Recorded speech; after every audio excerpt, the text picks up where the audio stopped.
Սասնա ծռերի պարեկապահակային ծառայության գնդի գրավման չհանգուցալուծվող խնդիրը հաշվի առնելով մի խումբ հասարակական քաղաքացիական կազմակերպություններ համատեղ հայտարարություն են տարածել խորհրդարանից պահանջելով օգտվել սահմանադրական իրավունքից ու ազգային ժողովի արտահերթ նիստ հրավիրել, քննարկել շիկացող իրավիճակն ու այն խաղաղ լուծելու ուղիներ գտնել։ Զինված խմբի կողմից շտաբ բուժօգնության 3 հոգանոց անձնակազմին ոստիկանության տարածքում պահելու հուսահատ քայլին ու բողոքարար ակտիվիստների բերման ենթարկելու իրավապահների գործողություններին անդրադարձել է նաև միջազգային մամուլը։ Թեմային առնչվող հիվանդանոցային լուրի համաձայն վիրավորված, ապա եւ վիրահատված Պավլիկ Մանուկյանը վերակենդանացման բաժանմունքում հաղթահարել է կրիտիկական փուլը, սկսել ինքնուրույն շնչել։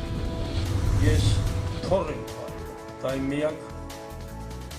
առօրն է, որ կարող է շարունակել թող։ Վաղարշակ Պապը Թորանը կապանցի այդ զինակոչիկների հետ բանակ է ճանապարհել պահանջով մի քիչ հող անգամ չզիջել թշնամուն։ Հայրենիքի սահմանը նրա 2 տղաները տարիներ առաջ կյանքի գնով են պահել։ Զոհված ազատամարտիկների հոր մյուս պահանջը անպայման տուն վերադառնալն է։ Ծանոթ անծանոթ հուլիսի այս օրերին Կապանի Մինաս Պապյան փողոցում արթնանում են նորակոչիկներին ծառայության ուղարկող զուռնա դհոլի ձայնից, 2 տարվա բաժանումը մոռացնել տվող ջերմ գրկախառնություններից ու մաղթանքներից։ Բարի ծառային, բարի վերադառնալն ինձ ընտանիքին։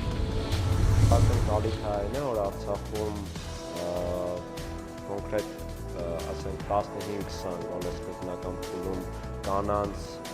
սովորեցնել կամ վերապատրաստել ձեռագործի հմտություններ։ Ղարաբաղի վարչապետի մամուլի խոսնակն, ով նույնպես լույս հիմնադրամի շահառու է, ամերիկյան ու բրիտանական համալսարաններում ստացած իր գիտելիքներով փորձում է նաև Արցախում ձեռագործ վարպետների աշխատատեղեր ստեղծել, գոբելեն կարպետները վաճառել երկիր այցելող տուրիստներին։ Գաղափարը բիզնես ծրագրի տեսքով ներկայացրել է իր սաներին նորաստեղծ ստարտափ ձեռնարկություններին աջակցող լույս հիմնադրամի դրամաշնորհների մրցույթին։ Խրախուսական գումարի համար այս տարի պայքարում է լույսի 5 շահառու, մեծ մասը IT ոլորտի ծրագրավորման գործին առնչվող նախագծերով։ Մրցույթն անցկացվում է երկրորդ անգամ։ Անցյալ տարի ունեցել են 3 մրցանակակիրներ, ովքեր պարգևատրվել են 20, 10 եւ $5,000 դրամաչափով։ Այս տարվա ծիրանն է քիչ թե Լարսի անցակետի աշխատանքի ոչ կանոնավոր ռեժիմն է պատճառը, ընդհանուր գյուղմթերքի մասով դեռ ոչ, բայց ծիրանի արտահանման ծավալով արդեն հետ ընկանք 2015-ի ցուցանիշից։ Այսօրվա դրությամբ այդ մրգից երկրից դուրս վաճառքի է տարվել